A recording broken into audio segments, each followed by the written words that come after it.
I'm here with Pastor Nate Thomas of Mind, Body, and Soul Ministry in Hope, Michigan.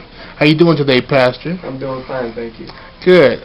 I just want to ask you a couple questions here, and we're going to tell the people a little bit about yourself and about the church.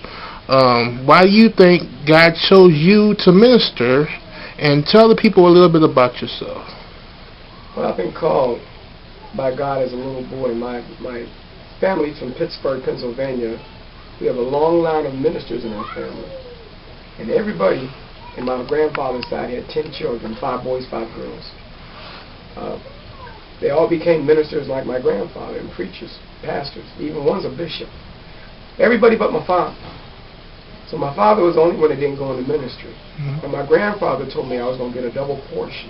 I was going to get my father's and mine. And I believe I did. He told me to go out and enjoy the world. They wanted to ordain me when I was 12 years old. And my grandfather was against it.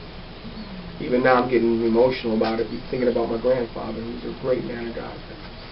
He told me to go out and experience the world and pick up life's ways. He said there's 2 ways we learn, by experience and by examples.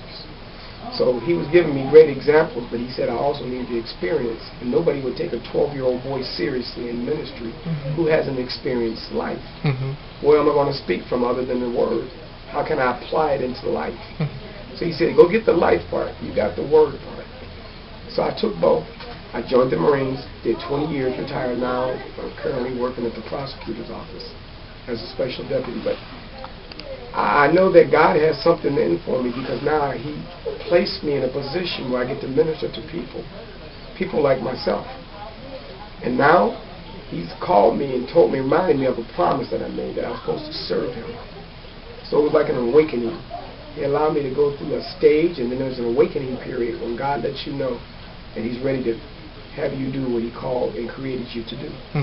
So to answer your question, I think I was predestined from the beginning to do this, but I wasn't walking in it. Now I'm walking in it. And for the first time, since I've been pastoring for the last 3-4 years, and I've been in ministry for about 10-12 years, I'm thanking God for the opportunity now to be able to manifest what he gave me, bringing it into reality, where people can apply the word to their lives. Here in Mind, Body, and Soul, God gave me the 3 aspects. We do observation of the Scriptures, interpretation of the Scriptures, and then application of the Scriptures. So everything we use those 3 concepts: observation, interpretation, and application. What good is knowing the word if you can't apply it? What good is knowing or reading the word but you don't understand it? Right. So that's what he gave us. Our ministry is real simple. We're non-denomination. We don't add to the Bible. We don't take away. Strictly Bible. Amen. Amen. Well, good. How do you feel you give reverence to God in all aspects of your life? Well, first off, God is the only one who deserves reverence. There's no reverence in this world. Many churches call people reverend. Well, we reverend God. Many pastors and bishops or leaders or elders in the church, they're literally under shepherds. Jesus is the shepherd. And the way I give reverence to God or honor God is every day remembering who he is and who I am in the big scheme of things. I'm nothing. I'm nothing without God. I'm nothing without God.